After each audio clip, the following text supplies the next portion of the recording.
La couleur de l'eau donne très envie de se baigner. La température 6 degrés, un peu moins. Mais pas de quoi faire reculer ces deux amis. Sur le ponton, elles ressentent déjà l'adrénaline. Givré, fou, mais pas complètement zinzin. Un petit brin de folie avec ma grande copine. Nageuse, entrez dans l'eau. 25 mètres, 50, jusqu'à 1000 mètres. Le tout n'est pas seulement de se jeter à l'eau, mais de tenir la distance. Et arriver au bout, c'est déjà une performance, accompagnée souvent d'euphorie. C'est bien, ça donne de la force. Exactement. On est vivant.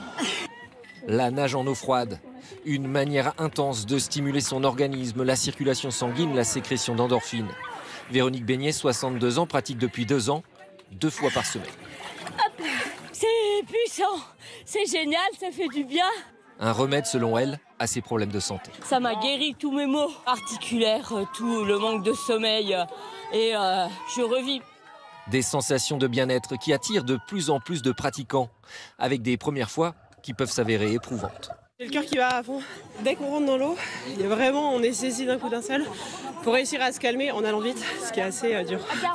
Côté spectateur, en revanche, on regarde, mais de loin. Ah non, elle est trop froide. Je me hasarde pas là-dedans.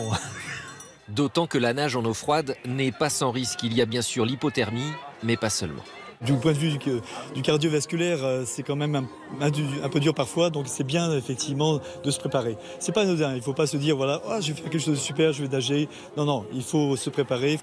Parmi les conseils de bonne pratique, connaître ses limites, allonger les durées de nage peu à peu et dans la mesure du possible réussir à se réchauffer rapidement, tradition scandinave oblige, dans un sauna par exemple.